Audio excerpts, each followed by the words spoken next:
VVA Chapter 1067, Huntsville, Alabama.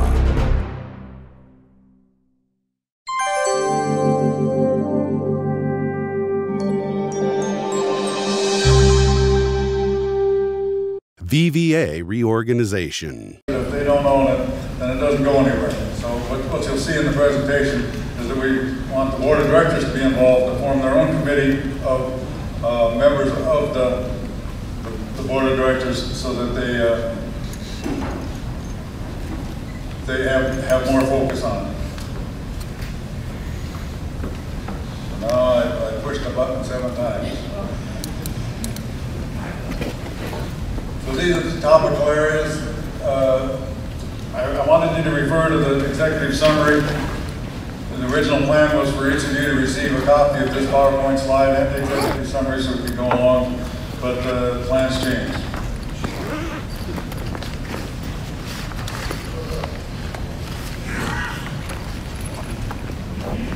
So at some time we believe that it will be brought to an end, either voluntarily or involuntarily.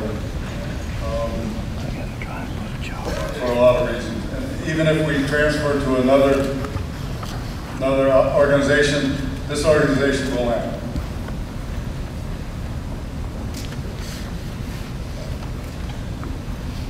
So this is the important thing, that a year prior to dissolution, the National Board of Directors has to commence the process by filing with the state of New York a plan of dissolution and distribution of assets.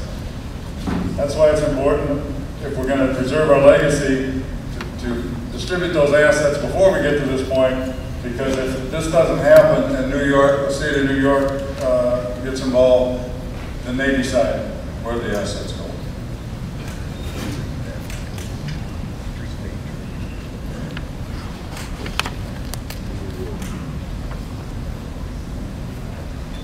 It's just more of the same. Some people write PowerPoints to talk to. I wrote the PowerPoint so that everybody would be able to read through it and understand it. And if you want a copy, ask your state council president, he'll be able to get you a copy of this. So right now, the National Corporation has substantial flexibility to transfer its assets prior to filing the plan of dissolution. And we're not talking about doing this next week or next year. This is years down the road. But there are some actions that require to be taken 5 or 6 years ahead of time.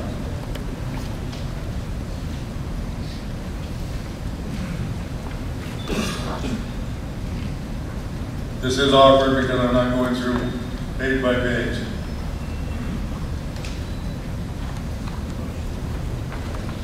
So this is the Constitution. As you know, we proposed a constitutional amendment. Actually, we proposed 2. This is the first one. It's a new section, Section 12, dissolution. Right now, the Constitution doesn't contain anything about dissolution. And most of this is in A, the National Board, including the officers, shall actively manage the legal dissolution of the corporation to include adopting, updating, and implementing a strategic plan for dissolution, and to take all actions necessary to accomplish the orderly dissolution of the corporation. Notice that doesn't say anything about timing. That doesn't say they have to immediately start. Because when the time comes, the National Board of Directors is responsible for conducting the dissolution. And they have to follow the law when they do that.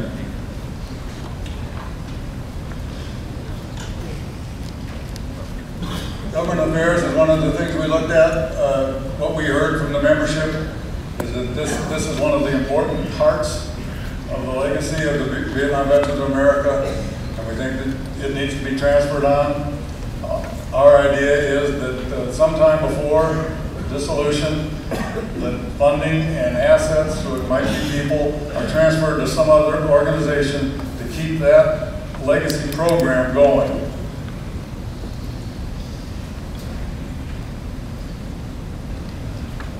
So there's the revenues. They stay about the same. $9.5 million revenues for the last few years. And there's where they come from. The National Corporation's greatest financial concern is the risk of loss of critical revenues such as household goods donation programs. And we feel the National Board of Directors should should take prudent actions to ensure the revenue sources continue as long as possible, and should attempt to identify new sources if possible, if one of these becomes unreliable.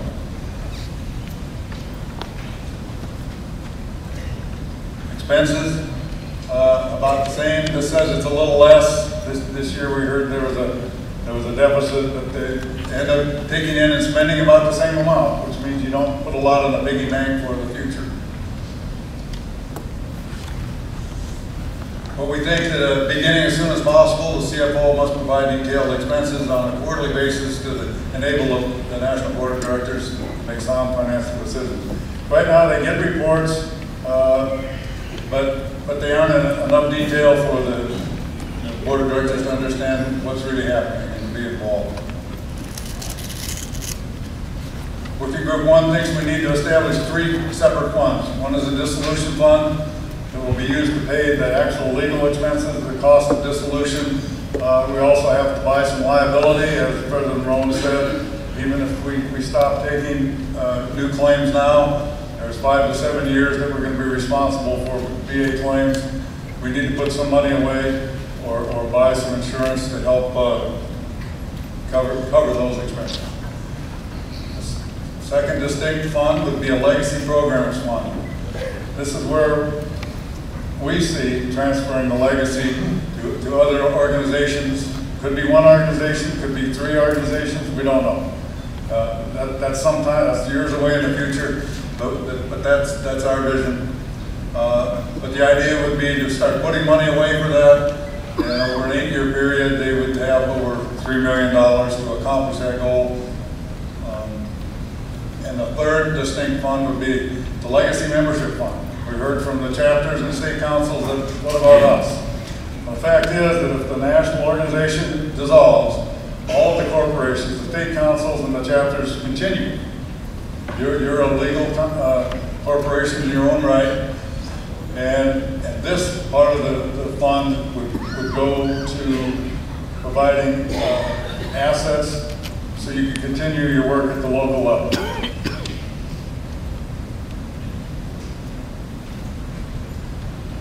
That's just a chart that shows that if they start putting $1 million a year away, this is where it would go, and this is what you have left.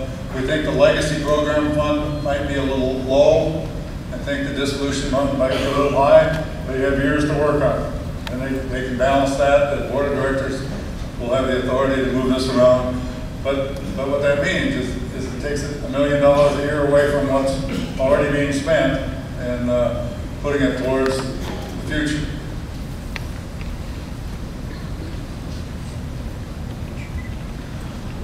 Veterans Benefit Program is another one of those that the membership thought was very important. We think it's very important.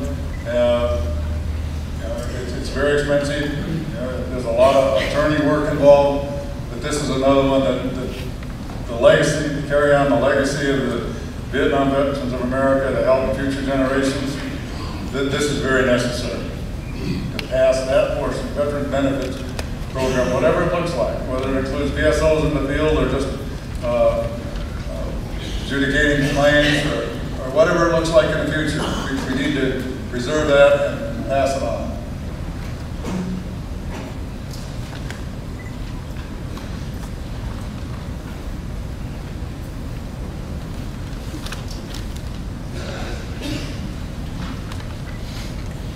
Okay, this is us. We're getting older. It's over 44 years since the last person became eligible to join our organization. In April this year, the average age of the membership was 72 and a half. 10 years from now, that'll be 82 and a half. And according to Social Security actuarial table, life expectancy of a 72-year-old male is 85. That's to live that long. That doesn't mean to be able to operate a $10 million a year corporation. But I think we've all come to the understanding that that's where we're at.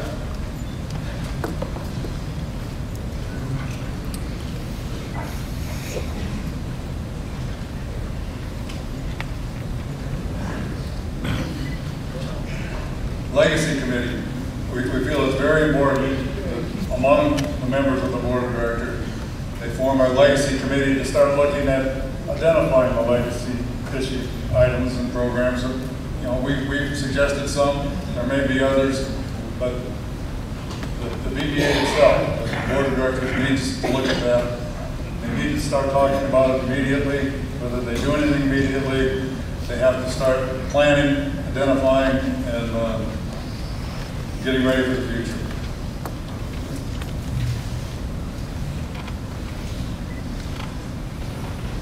Support to the AVBA, they're part of us. And we pledge to support them, and the VBA does support them, and we need to continue that. They've been very active in Agent Orange issues, as we heard Sharon Hobbs talk yesterday. They participated in Agent Orange town hall meetings. They may be a place that the VBA can transfer the Agent Orange and toxic exposure program in the future.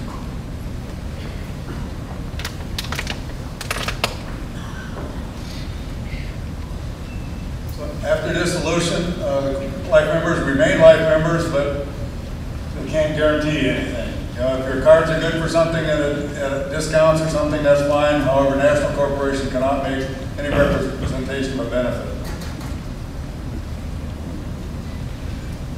Chapters and state councils, there's a whole section in the strategic plan for dissolution dealing with chapters and state councils.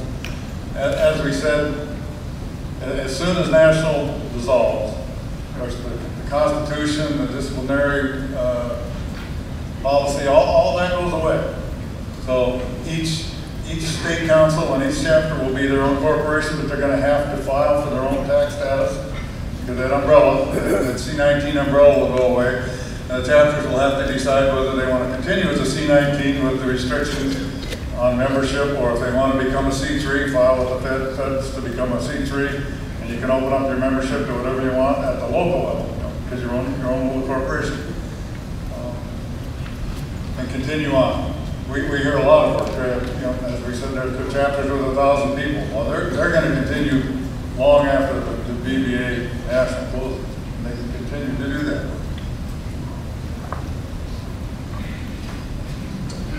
So these are some of the things that are in the Constitution now.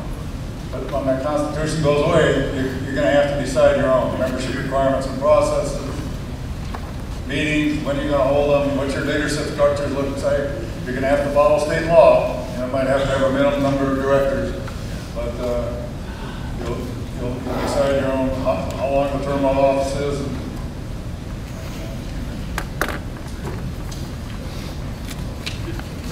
So this was the about the 5-minute version, about an hour and a half.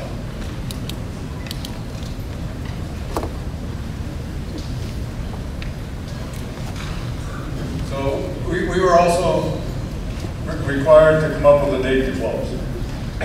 We consider it two separate actions. One was we developed a strategic plan for dissolution, which is the roadmap to how to take the corporation out of business and close sometime in the future.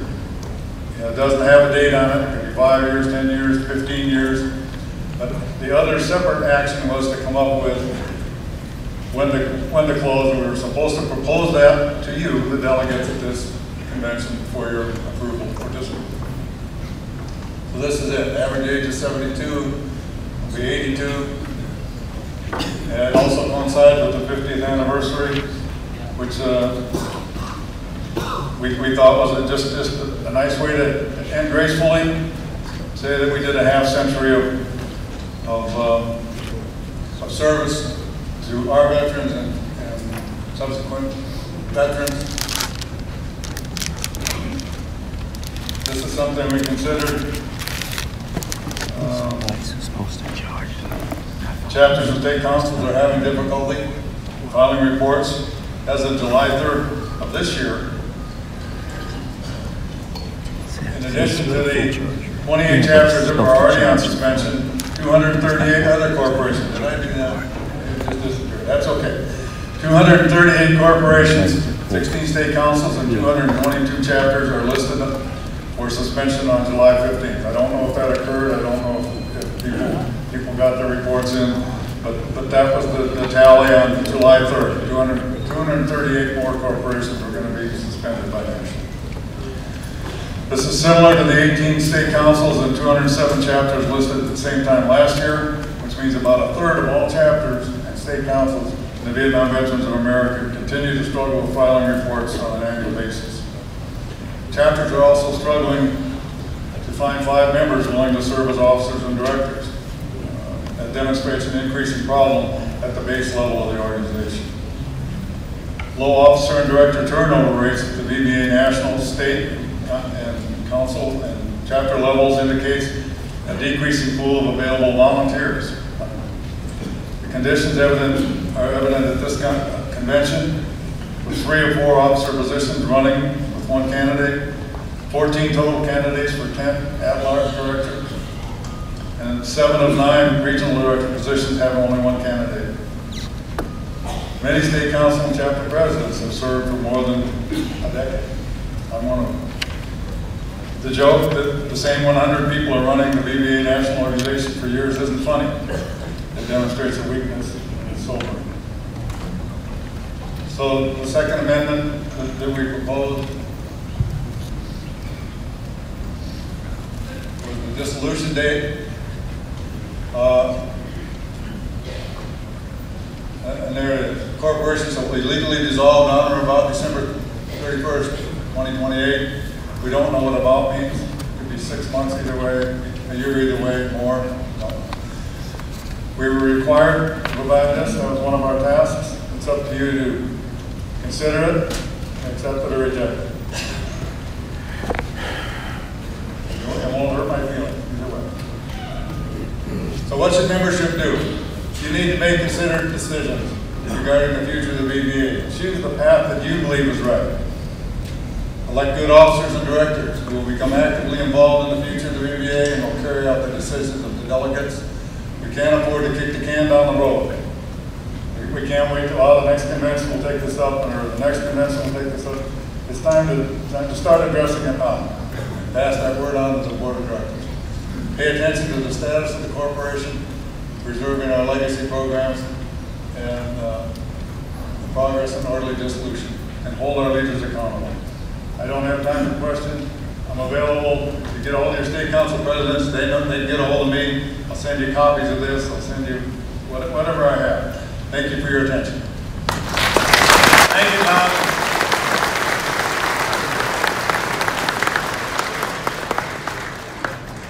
As you can tell, this is a lot. There's a lot more to VVA than just showing up at a convention or going to a meeting. Sometimes I get the feeling we don't convey necessarily well enough to you, the membership, exactly what's going on a day-to-day basis in VVA, at the national headquarters in particular. And it's an operation that's evolved over the last 36 years. So the first convention in 1983 created the modern-day VVA. VVA Chapter 1067, serving Vietnam-era veterans. Never again will one generation of veterans abandon another. Thank you for watching.